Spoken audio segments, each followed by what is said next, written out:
현재 민주당이 직면한 여러 가지 과제가 있을 텐데 그중에 가장 시급한 과제가 뭡니까? 사실 우리가 일당되고 뭐 대선, 총선, 지선 다 이기면서 엄청난 사랑을 받았는데 그런데 사실 지금 보니까 과연 당원으로부터 국민으로부터 민주당이 신뢰받고 있는가?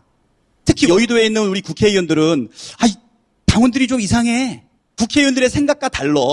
우리는 대의기관인데 왜 이렇게 우리를 비판하고 과격한 요청을 할까? 이런 생각을 갖고 있는데 그것은 바로 당원들과 우리 여의도 국회의원들 사이에 사실은 간격이 있었다는 것이고 우리 민주당의 기회, 자산, 그리고 일자리 모든 것을 다 국회의원 중심으로 이루어져 왔고 그것이 수십 년 동안 이어져 왔는데 지금 와서 왜 그걸 문제를 삼지? 이렇게 생각했다는 거예요. 그런데 이제는 더 이상 그걸 거부할 수가 없는 지경이 되었고 결국은 국민의 신뢰를 얻기 위해서는 당원의 목소리를 듣고 당원이 무슨 생각하고 있는지 여의도에서 분명하게 인식을 해야 된다. 그러면 당원들이 진짜 원하는 게 무엇인지 국민들이 원하는 게 무엇인지를 소렴할 수 있는 절차를 만드는 게 가장 기본이다. 저는 이렇게 생각됩니다.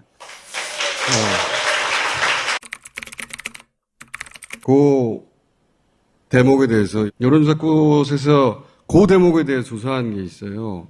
보수와 진보는 각각 정당에 기대하는 바가 달라요. 보수는 당을 덕으로 여깁니다. 진보는 당을 분신으로 생각해요. 요약해서 말하자면 민주당 지지층이 당에 대한 비판의 강도도 훨씬 세고 감정이입의 정도도 훨씬 강하고 당내 사정에 대한 관심도도 훨씬 높아요. 보수는 정권을 가져오고 부동산을 이렇게 저렇게 해주고 그럴 존재로 여기지 감정이입을 해서 당과 일체감을 느끼진 않아요. 근데 민주당 지지층들은 당에 대한 감정이입이 훨씬 더 높다 보니까 정당과 일체감을 느끼고 싶어 해요. 그러니까 한편으로는 당에 간섭하고 싶어 해요. 이 간섭 부분에서 여의도가 당황을 하는 거거든요. 당은 우리 소관인데? 간섭을 하네? 지지자들이? 지지자는 지지만 해야지? 이게 기존 정치인들은 가장 당황스러운 지점인 거예요. 근데 새로운 지도부는 지지자들과 이해관계 설정을 이 시대에 맞게 제대로 못하면 시어머니를 머리에 이고 사는 것처럼 느낄 것이고 이걸 제대로 하잖아요? 당과 지지자가 혼연일치가 됩니다. 그 지점을 이해를 못하기 때문에 계속 팬덤이 문제니 어쩌고저쩌고 하는 거예요.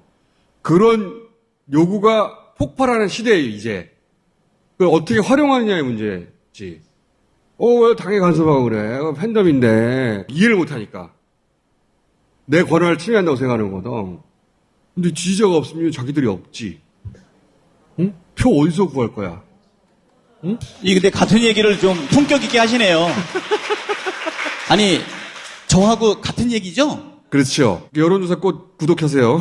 예, 그렇게 하겠습니다. 네. 이게 중요한 지점인데 그 변화를 현재 여의도가 잘 못 읽고 있고 근데 후보님은 그 지점을 읽어야 된다고 말씀하시는 거잖아요. 네. 예. 그게 기본이다. 그렇죠. 그게 큰 차이예요. 보수정당하고 요구사항이 엄청 많아요. 민주당 지지층은. 감정이입도 엄청 하고 이게 잘 되면 자기의 분신이자 혼연일치를 느끼는 거예요.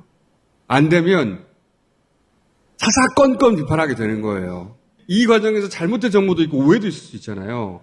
그럼 이게 막 엇나가기 시작하거든. 그러지 않도록 그 관계 설정을 제대로 해내야 하고 그걸 해내면 엄청난 파워가 생겨 거기서.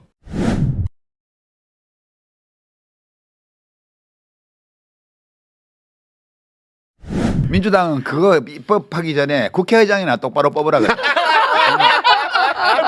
지들이 국회의장 다 뽑아놓고 지들이 국회의장 선수 따지고 국민들이 좋아하는 사람하고 신뢰하는 사람하고 국회의원들이 신뢰하는 사람이 완전 달라. 민주당도 기득권 집단이에요. 국회의원들은 정신 똑바로 차려야 돼. 무슨 국회의장 뽑는 거 보면 무슨 동호회 회장 뽑아? 맞아요. 당의 정체성이 있어야지. 국회의장을 뽑을 때 국회법 고친다고 말하기 전에 그 있는 법 제대로 집행할 국회의장부터 뽑으라고.